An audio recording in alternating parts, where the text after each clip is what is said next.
Hi, everyone. Thank you so much for coming out tonight. I know on a rainy night like this, it's hard to get anywhere in San Francisco, so we're just so happy to have you here. I don't want to take up too much time, but when we got this prompt, Design for the Future, we got very excited about the topic that could be more interdisciplinary, bringing in folks from within and outside of the interior design industry. I know I have some friends that are UX designers in other fields, and we have interior designers, architects, so it's really cool to have not only an interdisciplinary panel, but also an interdisciplinary audience. So make sure to connect with one another after this as well. This topic really is just on the future of design, and I just can't wait to hear where this goes.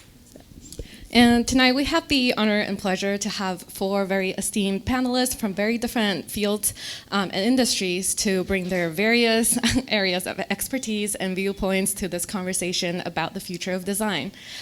So we have Isabel Toran, an UX designer at NASA Ames Research Center. She is space-obsessed industrial designer from Rhode Island School of Design. She's currently a user experience designer at NASA Ames Research Center, and she is very interested in designing intuitive tools that facilitate user autonomy regardless of the environment. Next up, we have Melody Yashar, who is a co-founder, designer at Search, Space Exploration Architecture, which is a group developing human-centric designs for space exploration and habitation. Melody's background is in industrial design, architecture, and human-computer interaction. Search has won first place in NASA's Phase 1 3D printed habitat Centennial Challenge, and most recently, under Melody's direction, first place in the Phase 3 Design Challenge for 3D printed habitat on Mars. Incredible work. And next up, we have Tiffany Chen, design lead at IDEO. Her work is grounded in synthesizing interdisciplinary connections and amplifying the impact of spaces through a deep understanding of the experiences it inspires and supports. From designing an international school from the ground up to cultivating a maker mindset at a community college, Tiffany creates systems and environments that inspire learning experiences beyond the classroom. Last but not least, we have Robert Kett. Robert Kett is an anthropologist, curator of design, and he received his PhD from University of California, Irvine, and is currently an emerging curator at the Canadian Center for Architecture and oversees public programs on design at UC Berkeley's Jacobs Institute. And he is also involved in curating for SF MoMA. And finally, we have Brian Stromkis, our moderator, from our very own Gensler. He is the Northwest Region Technology Workplace Practice Leader at Gensler, with projects ranging in scale from local startups to global tech giants. Brian works with each client to develop the conceptual and operational drivers which inform their workplace design, resulting... Is it true?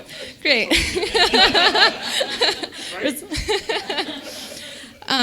So Brian's very future-forward thinking, so he is super excited about this panel. So without further ado, let's pass the mic to our esteemed panel, and let's get this discussion started.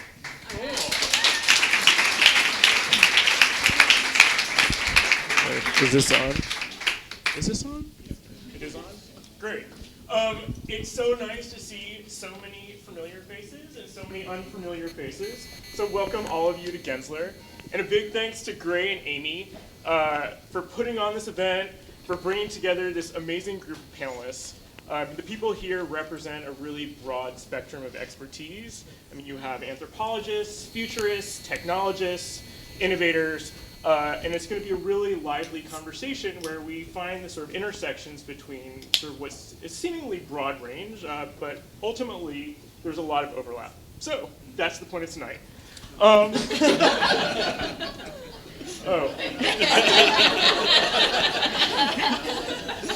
This was more fun when we did it in the green room. I'd also like to point out that this evening's topic makes an exciting leap from what we usually talk about in these circles, on an everyday basis. And I think it's really amazing that the IIDA is ready and willing to make this sort of venture into this kind of discourse. Because this is literally a moonshot conversation. We're going to be setting aside all of our preconceived notions about behavior, about aesthetics, about technology, and really giving the floor to these experts who are going to tell us things that we would otherwise have never imagined. And while it may not seem like there's a one-to-one connection between sort of what we do on an everyday basis and the types of things we're going to be talking about here, I mean, the magic of moonshot ideas is that it takes something that's like a micro goal, and it allows us to sort of then interrogate things on a micro level. So it becomes a feedback loop where you have this sort of macro thing in the distance and this interrogation of sort of small design steps in front of us. I'd also like to point out that this year is the 60th anniversary of the founding of the United Nations Committee on Peaceful Uses of Outer Space, which is a huge deal, which was established to explore and regulate the ways in which space can be used to benefit humanity. So at a time when we're inundated with news about the privatization of space travel and sort of militarization of satellites, it's interesting and really comforting to know that sort of at the root of this thing is this idea of sort of peace and inclusivity. Especially in the conversations we're having in our industry right now, those both figure really prominently into the way we're talking about and designing space. So with that, I think we'll get going. Is everyone ready? Yeah. Sure. Okay, so we're going to start with a question, sort of ease everyone into this, both the panelists and everyone out here. So given your respective areas of study, what would you say are the chief differentiators between designing for Earth and designing for space? And sort of part two of that question is, at what point did you think there was a conscious cultural awareness that you couldn't just take Earth design and transpose it to space design, right? That you couldn't take like the Jetsons, or the transition from the Jetsons to the Martian. So what's that difference and when did that happen? And really anyone go for it. I'll irresponsibly hop in and offer some thoughts. As an anthropologist, I think space is this really fascinating object for us as a discipline. I think traditionally we're so often associated with humanity in what we might simply call the most traditional forms. But I think in recent years our discipline has become very interested in limit cases. How are those spaces where sometimes we see attempts to redefine what the human means and how that's constituted, or where we are offered really clear illustrations of our assumptions of what humans are and what we should be doing.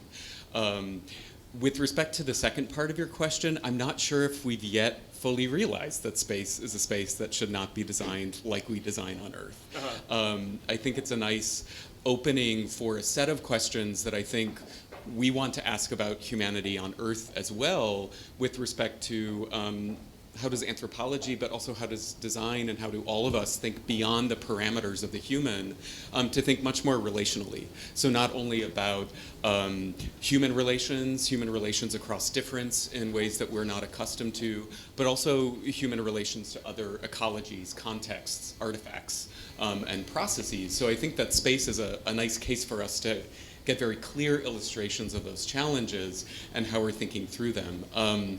But I think so much design for space is sometimes still a case where we're learning more about our instincts and our historical habits, where I think there's still a lot of opportunity for holding open possibility for much different shapes of human life and non-human life. Are you considering similar things when you are sort of going at your user-centered approach to either programming for space or designing objects for space, or? Well, I think one thing that I'd love to build on Robert's comments is that I think coming from IIDA and practicing kind of a human-centered process for all projects across disciplines, across industries, I think thinking about space as an extreme human environment is super interesting. We often find the most inspiration and innovation in looking at the extremes to then really find the nuggets that will inspire innovation towards the mainstream. And I think space offers a huge opportunity for us to really dive into what does the extreme mean? What does an environment that's not uniquely human-centered mean in terms of making it a place of creativity and innovation? I think it's really fascinating beyond just technology and science and kind of engineering at its core. Mm-hmm. Yeah. Feel the same? Yeah. Oh, I think you need to put her. Thank you. Well, ultimately, if you are designing for people in space, there are the very pragmatic differences, which is that you can't breathe in the environment that is space. You can't breathe outside. Not to mention that you would either be in microgravity or zero gravity, right? So what are the effects of that on the human body, human psychology, in the long term and the short term? Well, first we know that your muscles atrophy over time.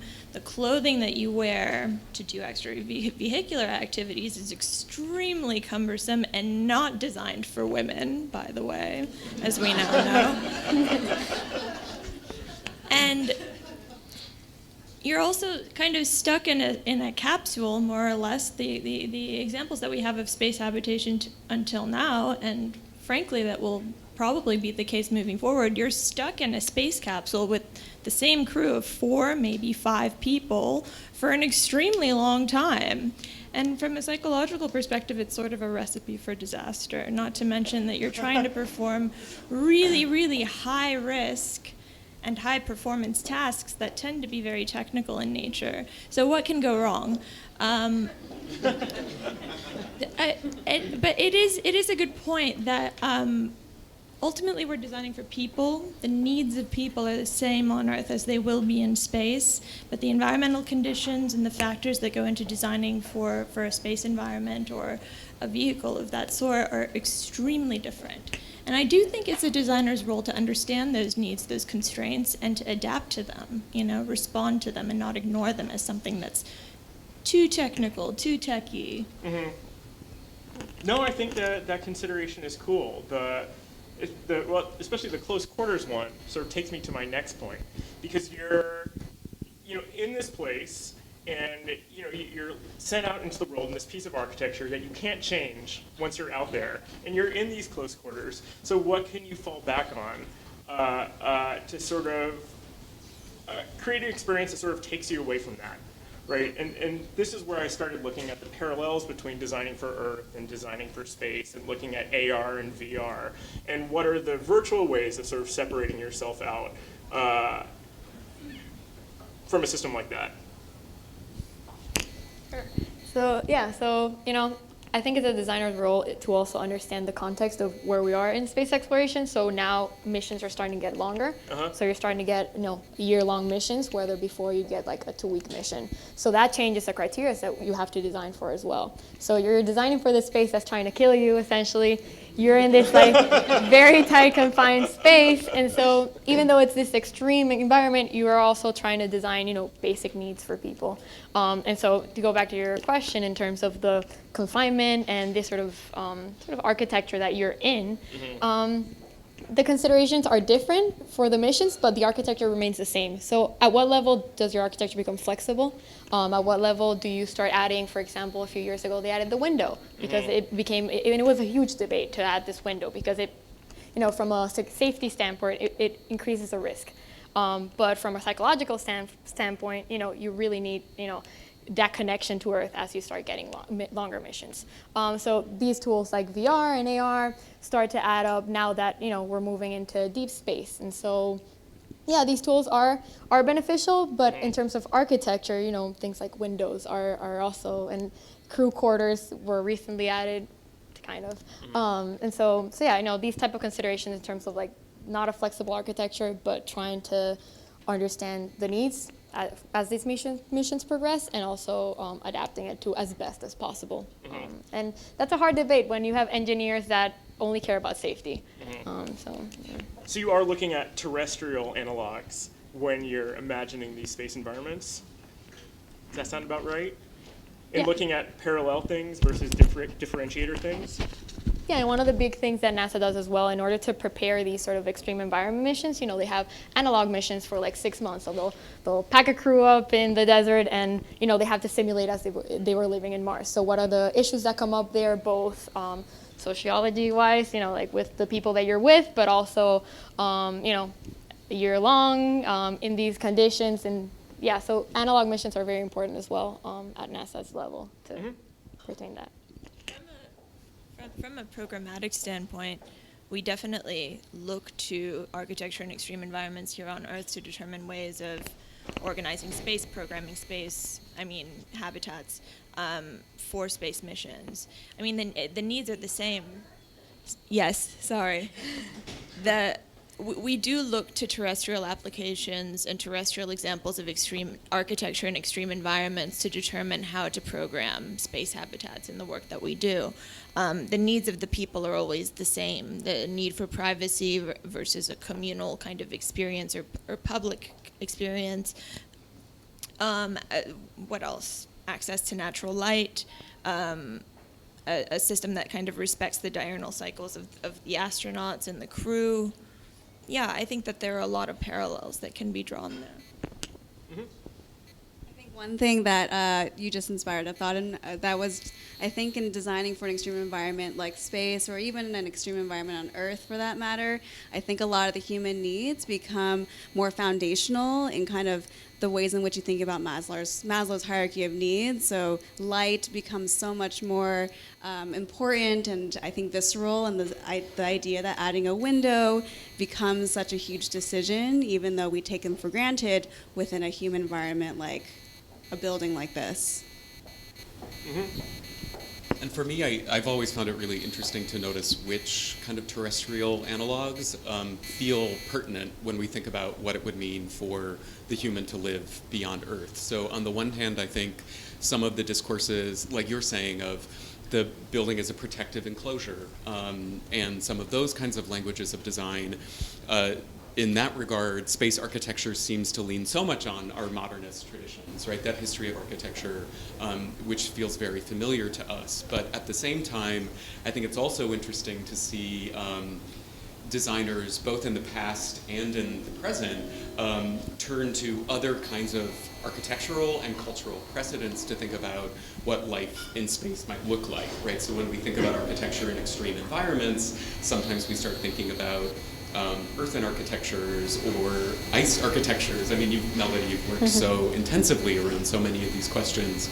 And for me as an anthropologist, that's quite interesting too, because then I think here on Earth, we start to see interest in non-Western peoples who've had extensive explorations of those kinds of processes of manufacture, or who know how those materials work. So I think that's quite an interesting opportunity for us to start to break down the barriers of our design imaginary in certain ways. As an anthropologist, I'm kind of interested in thinking about how some of those needs might actually be variable in certain ways. So when I think of kind of the crew in a capsule together, I also think of architectural precedents elsewhere in the world and elsewhere in time where cohabitation in one room or one structure is quite common, or where different forms of sociality evolve around different kinds of architectures. So I think while there is a plasticity to design that we're noticing through the encounter with space, I'm excited for us to also think about what it's going to show us about the plasticity of the human and some of our perceptions of our own needs and habits and wants as, like you say, some of these more long-term encounters with space start to teach us a lot.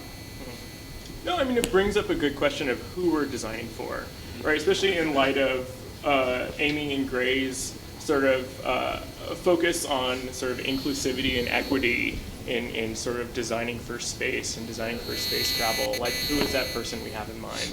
And really, what are the demographic shifts between who that person was 50 years ago when this first sparked this imagination versus who this is just being designed for now versus who this is being designed for 50 years from now?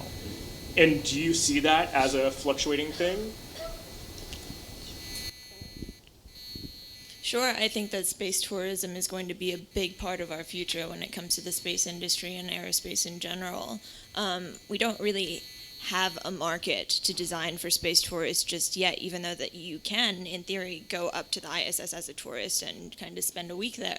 But in the future, I would say 30, 40 years, once we have a moon base and then later Mars, it will absolutely become something not necessarily democratic, but more available to a general public. That's really the long-term ambition for many of these private aerospace companies, is to colonize and to set up an official kind of base on these other planets.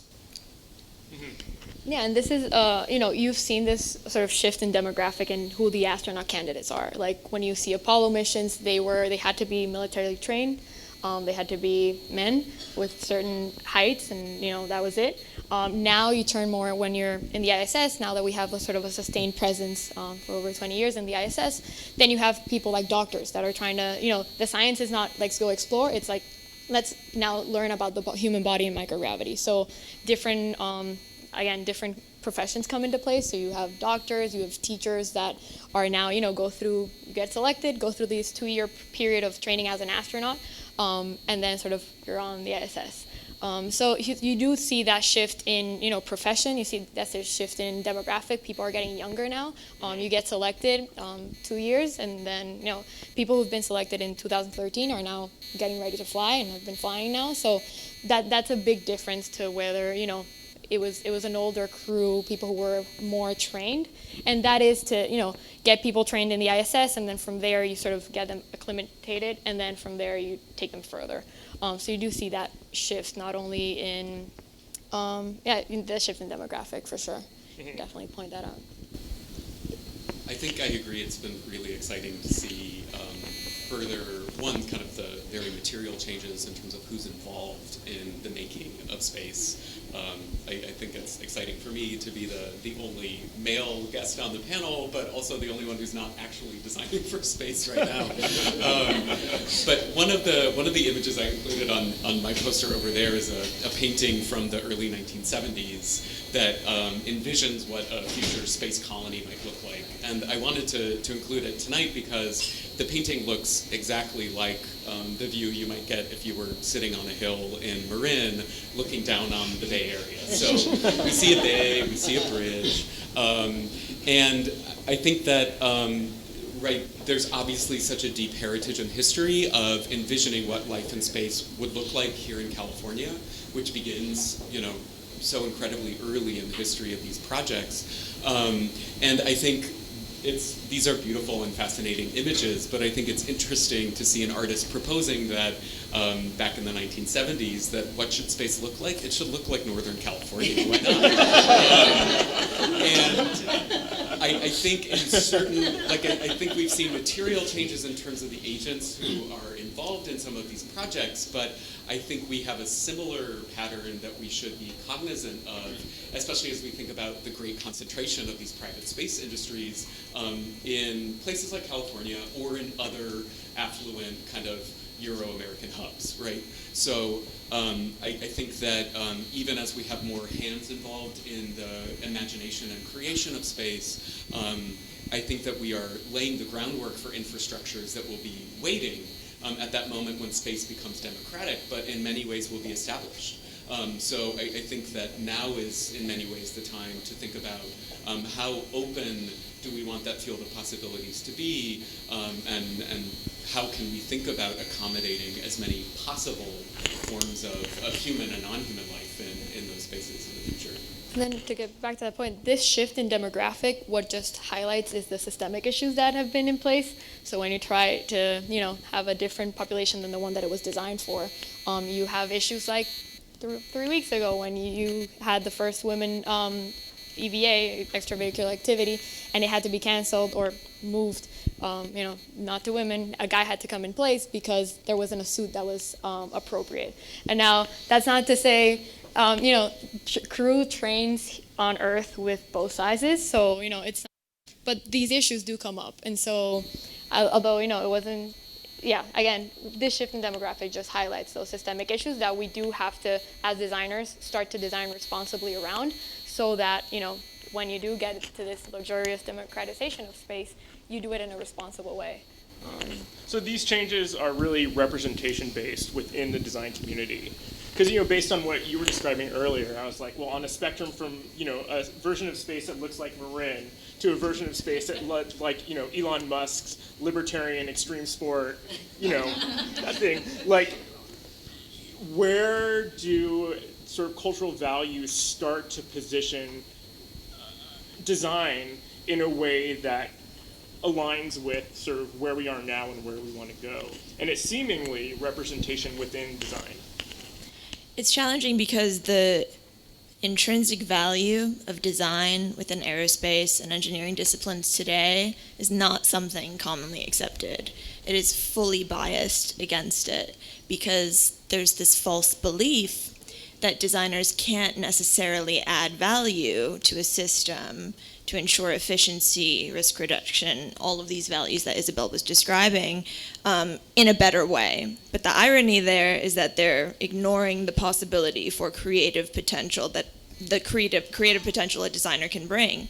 So working against that has been a constant struggle, and it's been something that we in Search Plus constantly have to advocate for and constantly have to just reestablish. To date, I don't think that there is a formal space architect at NASA. Not even the people in the Human Habitability Division have a title of space architect, nor in any of the private companies either, let alone interiors. Industrial design is different though. So it's a really interesting thing that how do we push this forward? How do we push forward the value of a designer to the interiors that we will be living in zero G and in microgravity? And where do we go from there? Melody, what you say I think is really interesting because to me it reminds me of a discourse that was in place in Silicon Valley in an era like the 1970s when you had a similar encounter with an engineering culture that had to be convinced of the merits and virtues of design beyond, right, like the simple application of skin to an engineered product. I think I also see another set of affinities in terms of the circumstance of a space like Silicon Valley and a space like space today, where I think sometimes we put too much responsibility on design as a discipline to resolve so many of the social conundrums that we end up facing when it comes to experimental and emerging technologies. So, Brian, I was really glad you brought up the UN in your introduction because I think there's also a huge piece of this that's about collective governance and regulation as well, which is crucial to keeping these spaces open to other kinds of people, right, and ensuring their democratic development. Because I think in both of these spaces, right, we just see further and further the concentration of control over infrastructures that will determine futures for decades or centuries to come in fewer and fewer hands, right, where we have the space billionaires right now, as they've been named, making deeply collective choices around the futures of these of space. Cool. So I want to pivot for a second and talk about process in a way to sort of link it back to what we do as a community. So, I mean, given that you are all entrenched in this sort of user-based, human-centric approach to design, like, what are the processes that best accomplish the design goals you're looking for? And what, given the things that we do in this industry, whether it's space programming or experience mapping, how can you use those as a framework for exploring the types of things that you do? I mean, I think one thing that we often look for inspiration at IDEO is looking towards analogous inspiration, so looking beyond the industry you're designing for. One really fun example that I love to look back on is a project that we worked on designing a hospital ER room, so emergency room with a lot of different doctors and nurses and with a lot of different technology and tools, and the team was really curious to dive into like how can we learn about the needs that this team has within a really high pressure, high stress environment that they can find elsewhere. And the team actually, when thinking about this, was like, ooh, what if we went to a race car track and looked at the way in which a race car track team like helps the driver like get ready for the next round. It's high risk, it's really fast paced, there's a lot of different interdisciplinary things happening all at once, and there's a lot of kind of like machinery and tools that are on hand. And so I think it's really interesting to start to think about the ways in which through process you can learn analogously from things that are seemingly unrelated from the surface, but can offer a lot of really interesting insight and nuances to what human need is really underneath a lot of those processes. Well, yeah, I mean, and I think, this is a lot of what you do, but when you think of space design, right, you think of engineers and scientists and product designers, but there's a whole host of other people who are involved in this process. So in terms of the collaborative teams that you're working on, like, what does that landscape look like? Well, it's a few designers and mostly engineer-based. Oh, yeah, as the engineers. I mean, but that's good in a sense. But also, like prototyping, for example. Just to go back a little bit onto your last question, prototyping is a huge. Before you spend all this money on like this vehicle or this habitat, you want to make sure that it fulfills the needs that you're trying to accomplish. So even if it's just like cardboard, like for me, it's very useful to just like grab cardboard or foam core and like prove my concept to whoever can't visualize it. And that for me has been very beneficial in terms of either pushing ideas or, proving that what I'm saying has value in a very simple way. It just takes just tape and whatever I have in hand. So that has been very beneficial, which, it's kind of contradicting where you're thinking about, you're building this very high tech end thing that's supposed to have all these risk assessments and things like that. And then it's sort of derived from a sketch, a cardboard model, a prototype. So that has been the most beneficial part of like a process as an industrial designer translating into this industry. I mean, I think that's a comforting similarity between what you do and like what we all do out here. So it's nice to hear that exists in your world. I agree with Isabel. So we had a client named United Technology Aerospace Systems. They're based out of Connecticut. We did a design project for them to design basically what's called a pallet door, which is a fancy word for a locker cabinet housing a bunch of technology and hardware. They would need to open it up. The astronauts would need to open it up to repair it, maintain the hardware, put it back in. When we came to the end of the project, we introduced a design that was structurally more sound, so mechanically better for the vehicle. That was better for the astronauts' perception of up and down in space, which was great, and was visually more interesting. So we were like, this is a win, hands down. When it came down to us wanting to build a prototype, like a full-scale prototype of the design, they were like, why would you need to do that? We already know what it's going to be. And we were like, really? So we did it anyway. We built this like 7-foot pallet door, and by the time we brought it in, they were shocked. They were like, we had no idea it's that big. And I was like, really? But it really, from a kind of experiential standpoint, it's always worth it to second guess someone's assumptions when it comes to design, when it comes to their beliefs of what they think they know is happening digitally. Mm-hmm. And are there people who, like unexpected team members who provide that system of checks and balances, right? Because I imagine, the technology you can perfect, right? And you can train people to know how to use the technology, but ultimately the wild card is the people themselves, right?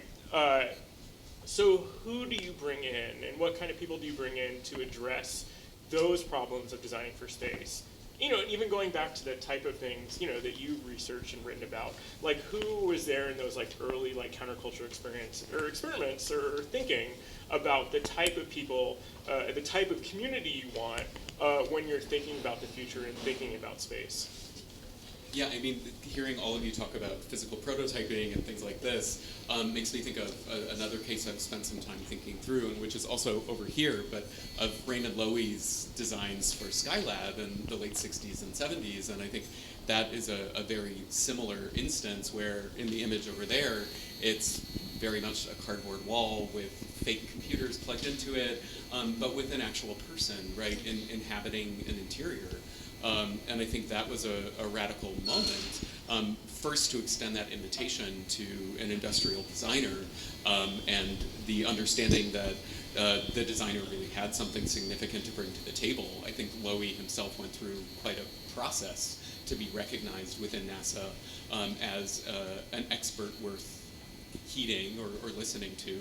And I think that experiments like that were very early in thinking about space, like you say, not just as a machine with a lot of levers and a metal box that hurls people into space, but as a habitat, which I think is really interesting. Looking back at the experiment too, I, as an anthropologist and historian, I'm like, oh, it's also interesting to see that it's a woman in a beautiful dress inhabiting this space in a very alluring way, right? So I think in looking back at that catalog of voices that come to the table, we also are given a great reflection of what exactly we think the future looks like, or who we think should be party to the future in any given moment. So I'm currently at the HCI at Ames Research Center, so human-computer interaction over at Mountain View, around Moffett Field. And going into that group, it was shocking to me in a pleasant way how many researchers and psychologists are in the group. There's UX designers, coming from this assumption that it was a highly engineering team, being backed up by a psychologist over your ideas, or being able to collaborate and develop those ideas together, because it is a grand majority of the demographic in my group, which I am very fortunate to have. That has been extremely beneficial, because they are able to, with science, back up the ideas. Researchers are able to test them out, see how, people who might not be crew members can, respond to it. And then you have a data-driven solution for your design, and that you can, when you present to engineers or you come up to a meeting or a group, you have this sort of backing up information, which adds credibility not only in the physical sense, but also, in the risk assessment. And when those things come in place, that sort of cross collaboration is very beneficial to sort of. And I think your talk about Ames and all the work that's happened there is so important, because I think especially Ames in particular has been this hub within a broader infrastructure that is kind of modeled on a more kind of military style institution, where a lot of those less instrumentalist research projects have really flourished, right? Where people are thinking about the human impacts and factors that are involved in space exploration.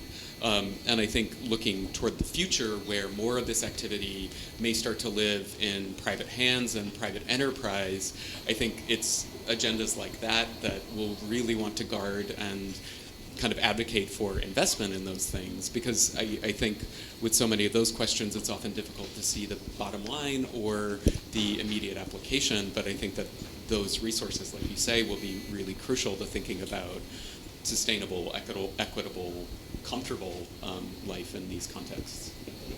So Tiffany, in your experience, where do you see, in terms of people who should have a seat at this table with sort of designing these types of things, where are the blind spots currently, based on the projects that you work on, and what would you add to this, or what expertise would you add to this?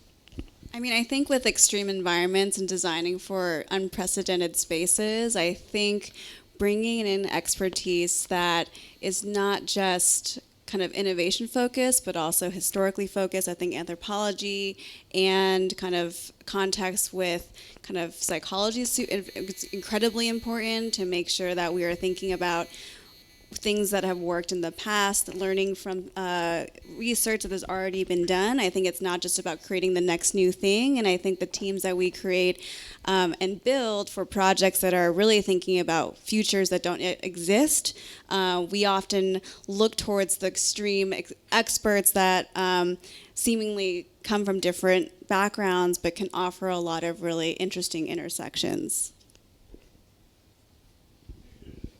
On our team, basically we nerd out hardcore on research, and it's in a way that has taken everyone on my team many years to really get acclimated to, because it tends to be so technical and it tends to be so jargon heavy and acronym heavy.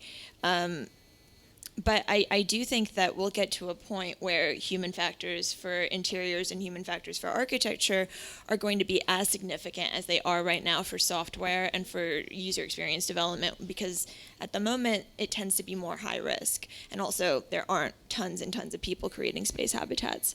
But yeah. I mean, I wish, so we have some like phenomenal visuals on either side that everyone should check out sort of while you're like dining and drinking after this event. So I think it'll all sort of gel this together in a great way. And it kind of relates to my next question, just about design. Again, like tying this community, well, I mean, our communities are like truly interlinked, but really looking at it from a look and feel perspective. Like what these like space architectures, what is driving their look and feel? Is it purely like a function, form follows function type deal, or are there sort of other things at play? And sort of the part B of that question is like, is there still something in the cultural imagination, sort of the expression of space in film and in literature and in art that somehow finds its way into this sort of very rigorous design of vehicles and architectures for space? I heard a story that a bunch of NASA engineers at Johnson had looked to Star Trek to design an interface that they were working on because they didn't know where to start. And I mean, I think popular culture impacts our perception of what it means to live in outer space, has been impacting our perception of what it means to live in outer space since day one. So it's absolutely something that my team is very conscious of, both in terms of promoting a certain style or a certain aesthetic, but also encountering one. Yeah. That ties a little bit into your demographic question again, because it depends. If you go on the space tourism side, you're now providing not a job that an astronaut has to sort of sustain in whatever environment they're placed in, but you're providing a service. So from a business side of it, you have to tap into that imagination that this billionaire or whoever is flying has had the preconception of. So from that side, it does drive that sci-fi feel, because that's what they're expecting, and that's what's driving the business model for this.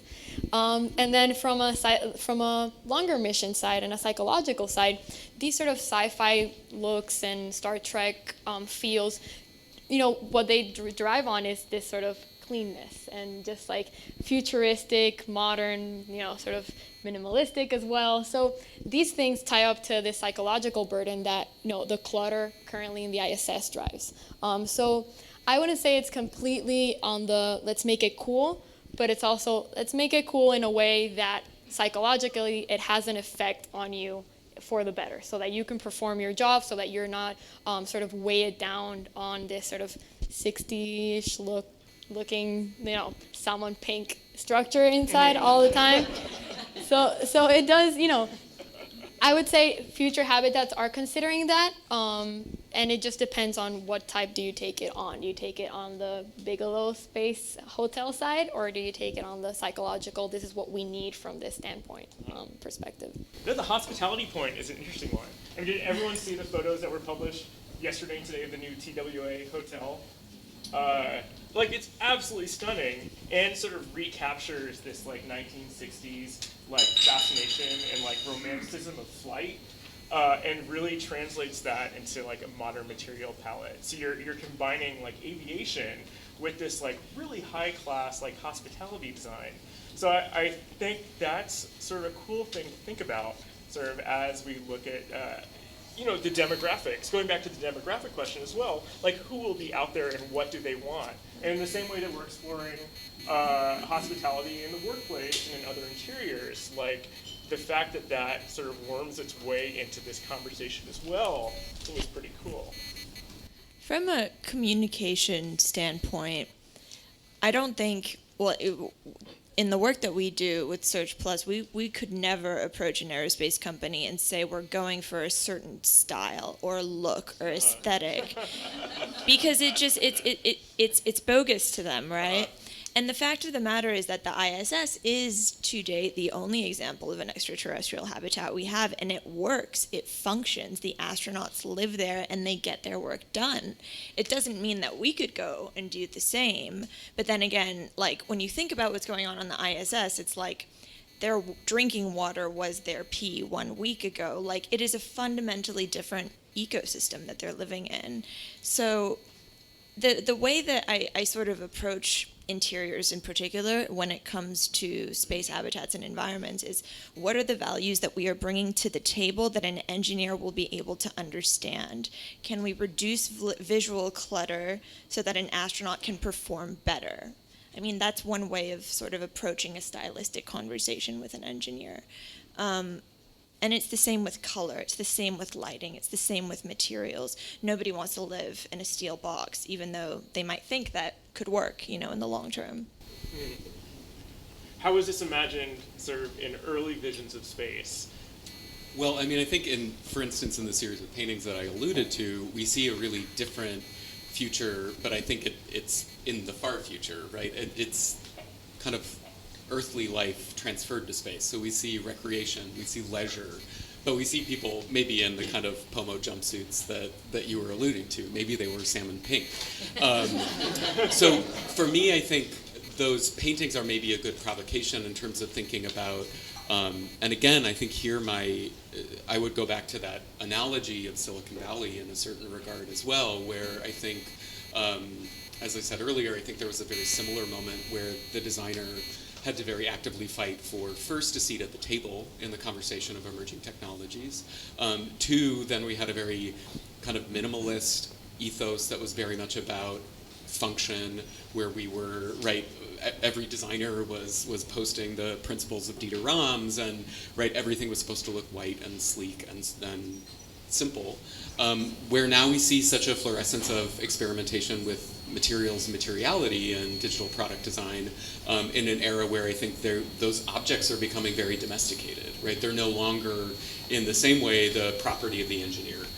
They're things that are kind of being pulled into the context of daily life in a much freer way.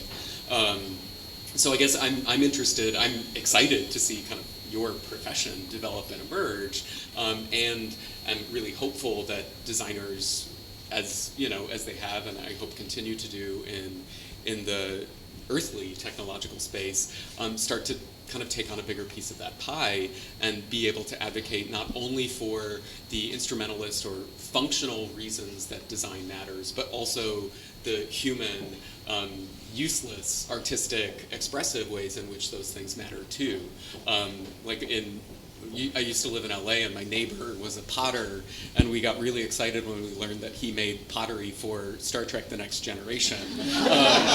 And I'm ready for the day where we have art in space, right? Like, what would that look like, and how do we plan for that eventuality? Because I think maybe we'll get there sooner than we think. I don't know. I think one interesting thing about thinking about aesthetics and function and form in space is also thinking about the ways in which we've experienced this ourselves on Earth through kind of the science and technology development. So you think back to the first Apple mouse, that doesn't look like it looks anymore. And I think it's really interesting to think about how humans build trust with new environments and objects through learning about, like, oh, what is this thing? And so I feel like the ways in which a more technological forward environment or tool starts out as reads more like a tool, and eventually as people become more familiar with what the mouse does, what their relationship with it is more of a freedom of expression to really design towards something that's more human and more aesthetically pleasing, because that trust is built and that trust is there. So then, looking out at this room of wonderful people, and thinking back on this idea of scale, of moonshot, looking at sort of macro aspirations versus sort of an interrogation of the micro steps that get us there. What do you see as sort of the most impactful ways that this design community can really enter into this conversation in a really meaningful and exciting way? I mean, we already are, but in terms of elevating it to where you're thinking right now. Like, is it our choice of partners? Is it our choice of materials? Is it, like, where does that happen? Or where do you see that happening? So SOM is partnering with the European Space Agency to come up with a moon village. You're leading with that? No, really, but hold on a second. To come up with a moon village proposal that's like an inflatable with a regolith thing. And I don't see any reason why Gensler or another sort of interior space focused firm can't do the same for the inflatable habitats that are being sent up for the Next Step program, for example. I think it really has to do with starting a conversation and getting educated and speaking with the people at B to introduce what designers can bring to the table, because it's just not known yet. I really believe that. Mm-hmm. I'd say also starting to design things for extreme environments here on Earth that are fundamental, that feed fundamental needs of, third world countries and those type of technologies that, start to think about the human at the, most basic level in an extreme environment, but in a graspable way. And so once you start solving these issues that, are real and are actually inform what technology can be built and how you can sustain people in another environment that's trying to kill you as well. So I think that type of, and that also feeds to this responsibility that moving forward designers have into informing these technologies or vehicles or whatever it is, in order to make it sustainable, in order to make it profitable, because if not, it's just going to be this sort of, secluded, very privileged space. And if we do talk about democratizing space, then you should be sort of focusing on actually taking the actions to do that in a realistic way. And I think your comments are spot on in pointing to how near to home some of these issues are. I mean, we're now living in an environment that's trying to kill us too, that we've created ourselves. So I think in certain regards, perhaps in the not too distant future, these design dispositions will come together, whether we want them to or not. I also think too, some of the questions of like advocacy, governance, equity are, space feels very far off, but then at the same time, the actors are the same as many of the ones that we interface with when we step out onto market. So I think thinking about these questions in both of those domains, I think has impacts in both of them. No, the convergence is super interesting. I mean, I think just 3 years ago, the United Nations Committee had some resolution on space trash, right? So simultaneous to our wrecking this planet, we're also now, I think there are 29,000 pieces of trash in the lower orbit that are posing an increasing threat to our trying to put up amazing things into space. So there is kind of a frightening sort of convergence of these things. But I think that's healthy for us to remember, right? Because I think the worst instincts around space exploration involve escaping Earth and its problems, right? But I think it's good in holding those two cases together for us to remember that that's not a feasible process. And in escaping, we're taking those same ideologies that got us to an environment that's trying to kill us and taking it to a new one, right? So I think it's a downer, but it's a healthy thing to think about displacing colonizing and environmentally exploitative instincts at every level. So we're being told by our handlers that we need to wrap up this section and open it up to a few questions. So we would love to hear what's on your mind. And we'll start here.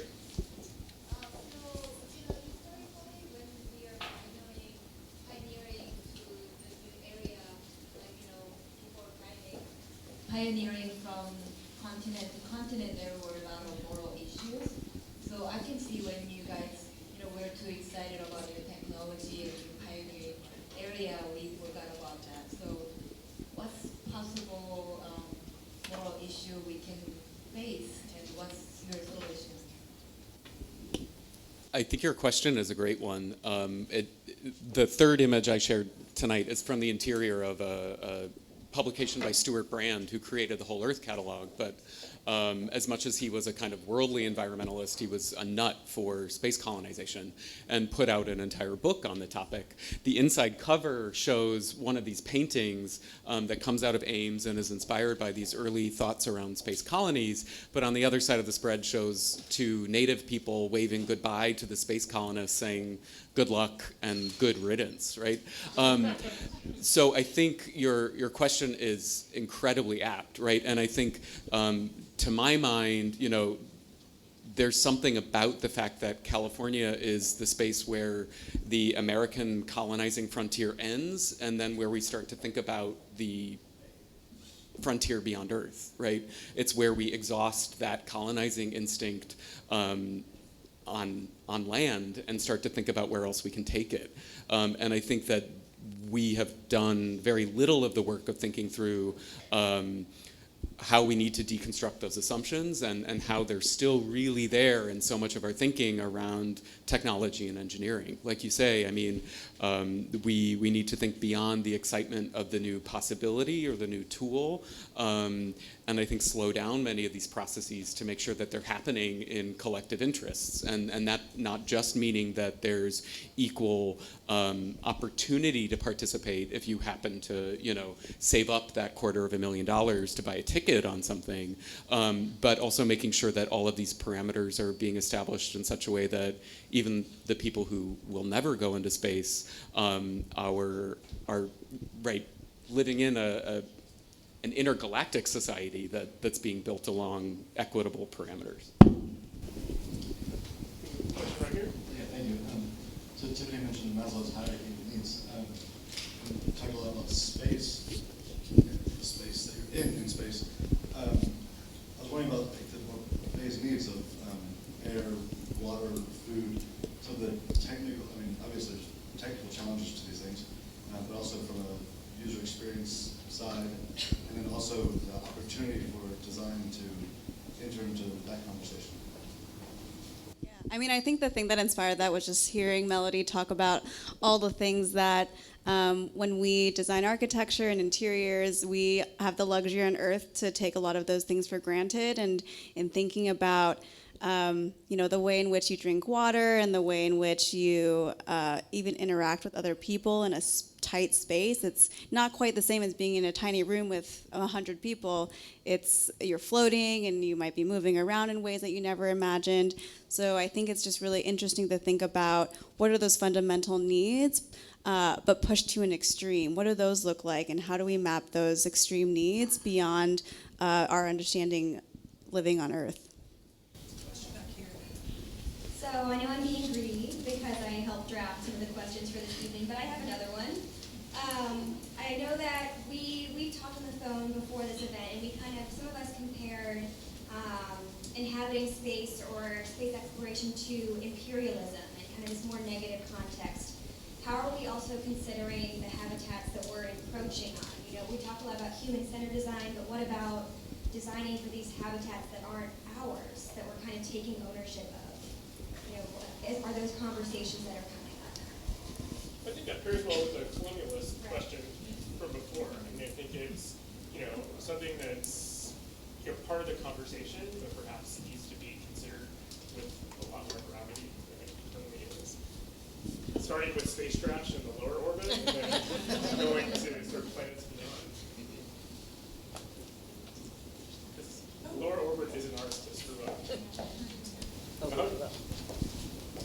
I understand that space technology is often very sensitive, governments protect it, and I'm wondering for Melanie and Isabel, do you experience any sort of chilling of the sort of creative process and sharing ideas with people from other countries? Or at your level, or in your roles in the space industry, are you able to share ideas freely? For us, because we're a startup, we've received really, really positive sort of leads, but also feedback from people at IISA, from people from JAXA. And more than anything, I think when there's a positive initiative to move space technology forward and to move space habitats forward in particular, people are interested in working together. That may not necessarily be the case internally in NASA. I mean, I think both of your questions tie up nicely because there is this, there are procedures that you have to go through to share information and what you can share and cannot share or whatever. But when you think about the International Space Station right now, nobody can go there without a Russian rocket. Therefore, some type of information needs to be shared there, which maybe in the Cold War era it wasn't that way. So I understand. I understand that is a concern, and that is something that sometimes holds back, optimization of the process and optimization of designing this space or this future space. And it is a space that is not ours. It's not an American space. It's not a Russian space. It's this collaborative, European space, all tied up in a very tight, confined area. So at some level, it is an international partnership. What you're doing to build this space. So you have, modules, so how it's built. You have modules from Japan, for example. You have the American module. And at some level, there are information that cannot be shared, but when you have this thing that has to come up together in space, the information at that level, it has to be something that is a cross country and nation and continental thing. So I would say beforehand, when the space race was a thing, I think that type of situation was more apparent.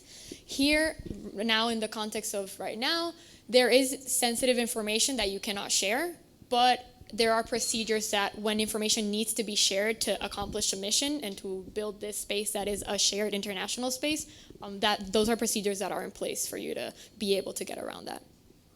I have a quick follow-up. So following Trump's Space Policy Directorate 1, which basically said with very brash rhetoric, we're going back to the moon, it's happening,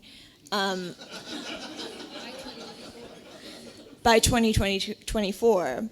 And in light of China's recent moves to establish a moon colony, basically everyone who I've spoken to internally at NASA is full on for a space race and for healthy competition to happen, because it is, and historically, the only thing that has moved us further, faster to get to the moon in a way that we actually have been able to do. The irony is that the technology is the same, it's just the funding that's not there. I think there's a question in the middle up here. Are you sure? Yeah, you.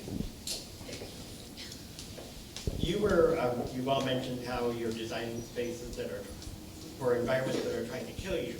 And if we think about it, architecture on land originally did that same kind of solution. We had to do these interiors that encapsulated us, and now we're learning through biophilia and other things that nature is actually super important and that connection to nature. So I'm wondering, when you're looking at these environments, are you also looking at how nature can actually help you solve these problems? From my team's perspective, absolutely. It is a huge component of designing a closed loop ecosystem, which is basically what a space capsule is. Your water, your air, to go back to the earlier question, your power is all regenerative. So bioregeneration is something that we're definitely interested in. And then from a more pragmatic standpoint, of course, plants provide oxygen, they provide a food source, they provide, a kind of temporary relief.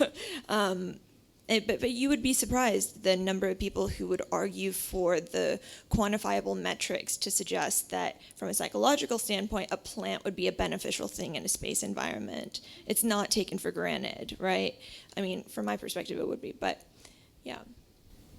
And I think we've also seen a reconceptualization of that kind of fundamental relationship to some extent too, where I think in early space exploration, it was very much about this perception of threat, this perception of defense from exterior environments and exterior threats, motivated in part by, language around the Cold War and things like this. But I think even at the level of design, I'm thinking of the recent spacesuit that came out of MIT, right? That's like a woven fabric that allows for a certain degree of exposure to space, rather than serving as this kind of impermeable shell that is there to be an absolute barrier between you and the new environment you're encountering. And I think thinking past that kind of Cold War logic of containment and control is important to thinking about these things, like you were saying, relationally, as we go forward.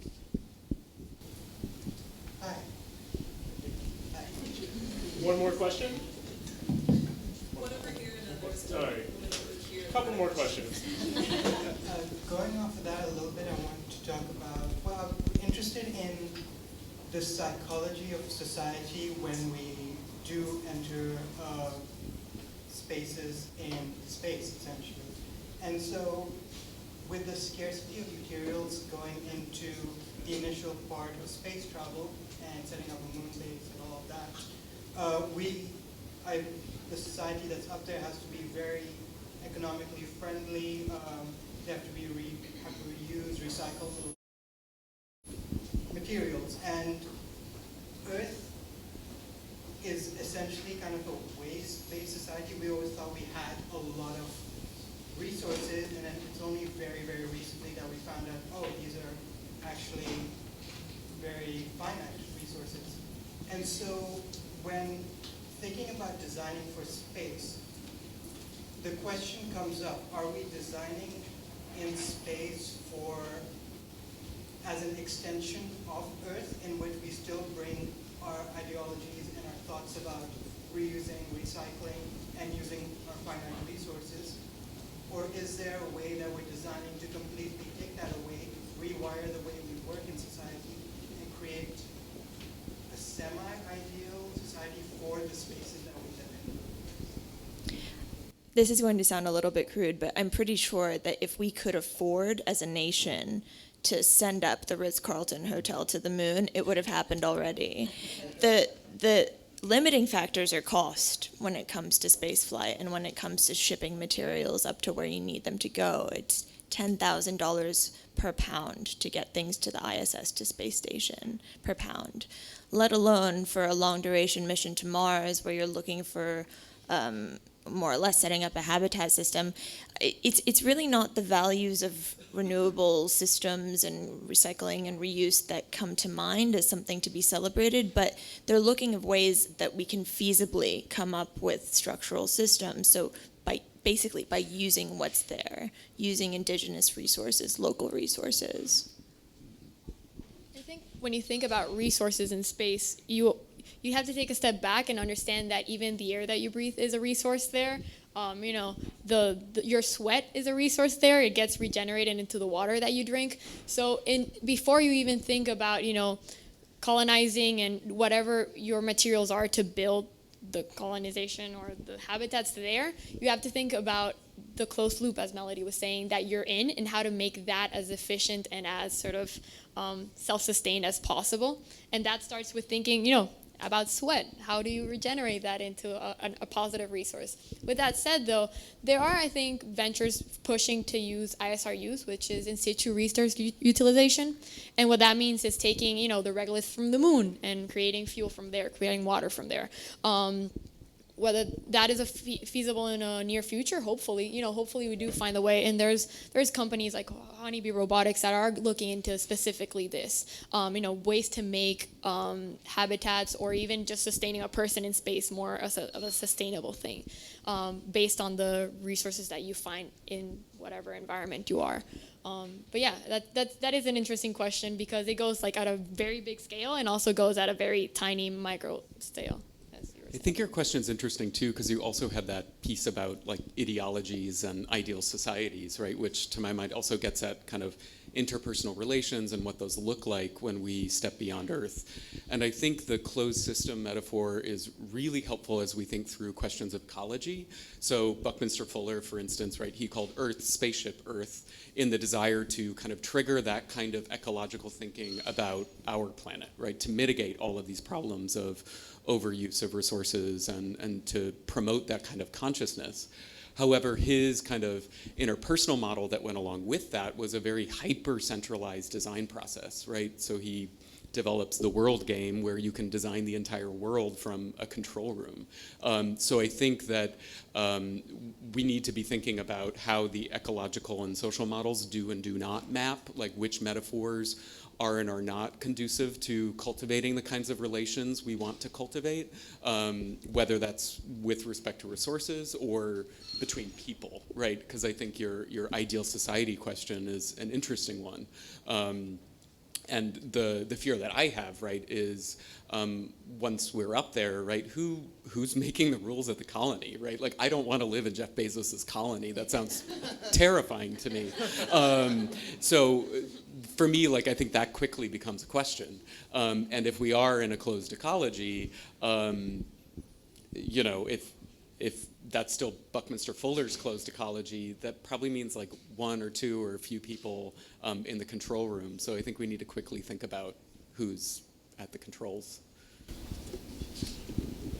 Great. I think two more to the back, right here. So I thought it was really interesting when you were talking about the psychological implications of sort of being stuck in this capsule, and like things like nature or light that we take for granted.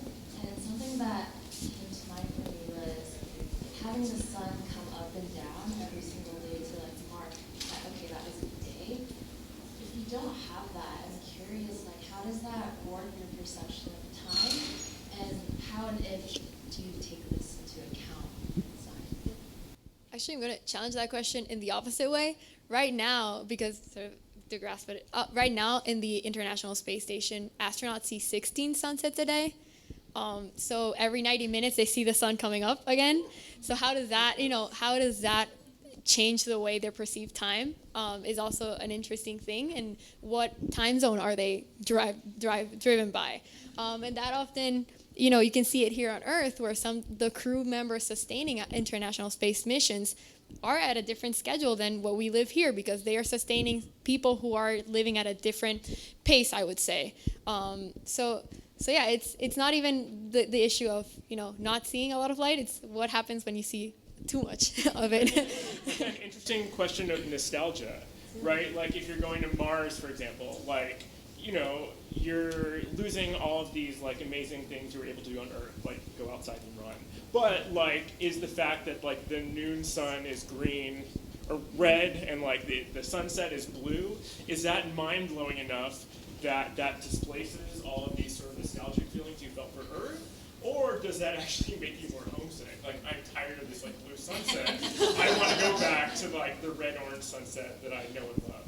I think there are also precedents on Earth that also create like different sensations of like what a day feels like. If you go towards any of the poles, you start to feel like there's a kind of magic hour that happens throughout the day. So when you're down in Patagonia, for instance, 8 a.m. feels very similar to noon as well as 2 p.m. And I think it's interesting to actually think about what are the ways in which here on Earth we have different notions of what day and night are and what those rhythms feel like. And I'm thinking too, I think your allusion to the crews running these missions makes me also think about, right, the night shift workers and, to your point earlier, what are the contexts we have for thinking through that? I mean, I think it would be interesting to study what are the daily routines that someone who works the night shift, like what are they adopting to routinize their day or to build those kinds of cycles of familiarity. I think that stuff will be so important. So the reason why we love Mars so much and why it's our sister planet is for one of, what you mentioned specifically is that a Martian day is more or less our day minus 1 hour.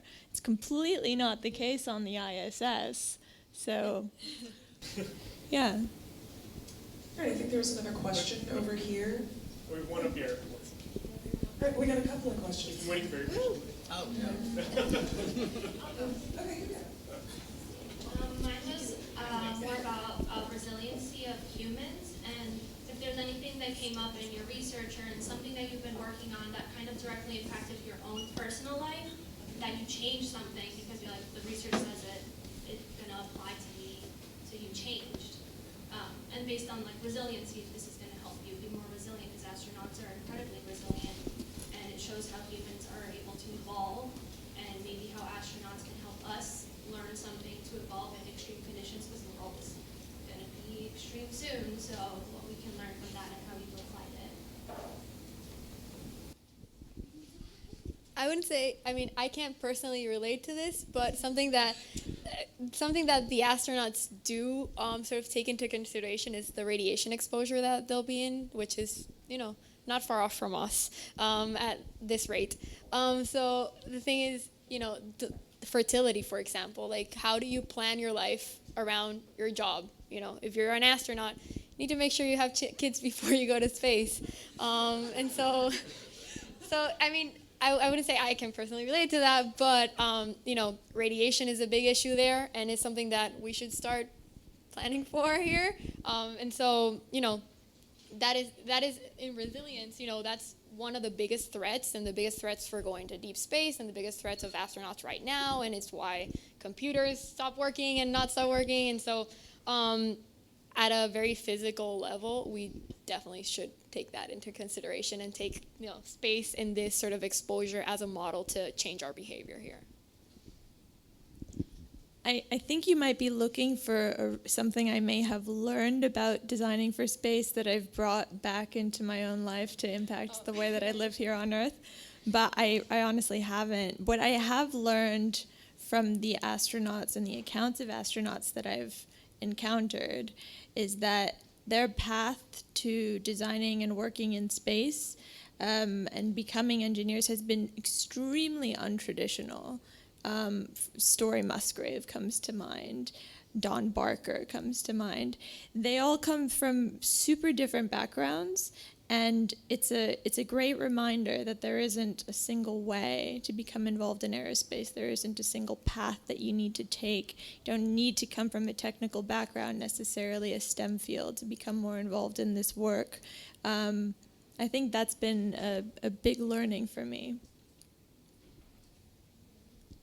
I think just one build is that I think thinking about design work close to home, a lot of the ways in which we interact with users or people that we're interviewing in the field, resiliency comes in many different forms. And one quick example is we were designing like a pill bottle for a pharmaceutical company, and we went to go visit an elderly person at her home. We asked her, "Oh, do you have any problems opening your pill bottle? Like, how is it going? What are some challenges you have?" And she responded, "Oh, it's fine. It's very easy for me." And we're like, "Oh, can you show me how you do it?" And she took her pill bottle, brought it over to a huge table saw, and used the table saw to saw off the pill bottle. And I think those are examples of how resiliency at a very human level show up in the creative ways that people live their lives. And that was a really amazing, I think, field research experience that I had that really just opened my eyes to what people often say they do is very different from what you see what they do. So I think one of you had a question. Thank you. I'm trying to figure out how to really frame this. Is the entire conversation tonight's been about space, and Robert made a conversation or a comment about getting to the coast of California. You know, what do we do next? It's in our human nature to either colonize or explore or just see what's going on out there. And as everyone else is looking to the stars in terms of like colonizing the moon or intergalactic exploration, what are you guys or your thoughts about looking straight into our oceans? The closest parallel to space that we have here in terms of no breathable air, pressure, all the different things that you might be able to use to test the different habitats or spaces you might build in space, and even down to trash. You're talking about we have an issue already in our atmosphere of stuff that we are throwing up in there. We've got trash coming up in our oceans. How is that being approached, I guess, for you guys in terms of the parallels or just how you're testing things here versus how you're wanting to put things up there?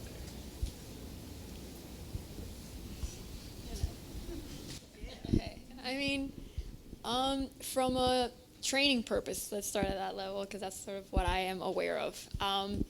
Right now, you know, astronauts train in the Neutral Buoyancy Lab, which is this huge pool that has essentially modules of the ISS built there. And that is how they train for microgravity, because it's the same thing, you know, they have to be in this suit because they're very deep in this huge pool, essentially. So at that level, I do understand that, you know, water is sort of the closest thing we have to this, to the conditions that we have to train for to go to space. And I do agree with you that, you know, solving for trash in our oceans is an issue that is represented in space as well, you know, as we continue to grow this. I am not particularly aware of, you know, and maybe it's my misinformation, just to be completely honest. I am not aware of any sort of comparison study or research that is being done If you guys are, please let me know, because, or if any of you are, please let me know, because that is a very interesting point. I was talking to a friend yesterday about, like, how do you draw these two lines, and how do you, fix your trash on Earth again? How do you fix the problems that we have here? And then you focus on solving for space, or you solve for space because it's such an extreme thing that then you can take a step back and solve for things here because you sort of already developed that. So that's an interesting.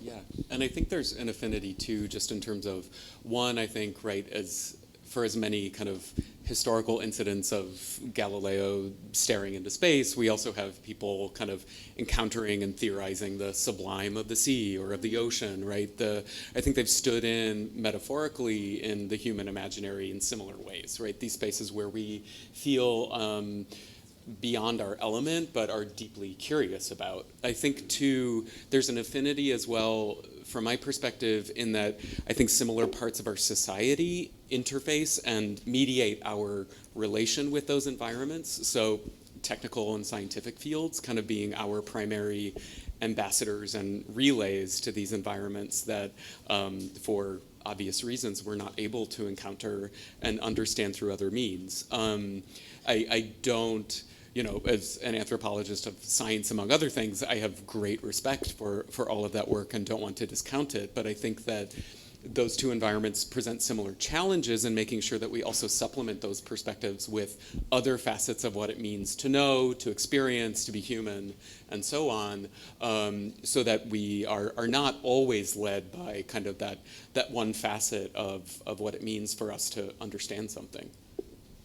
Yeah, I agree that the analogs between space and the ocean under the sea have great parallels, both in terms of the spirit of exploration that has sort of fueled people to cross the oceans and then dive within them, but also I think from a future cities perspective, from a speculative design perspective, people are interested in looking at how we might be living under the sea in the long term, in the same way that people are interested in looking at how we might live underground.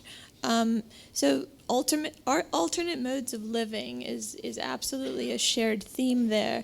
When it comes to remediating the oceans and kind of introducing a way of saving them and collecting plastic and what to do in that area, I don't know if there's a direct parallel with space technology development now, but I really hope that there will be. And I think that's the right optimism that we want to end on.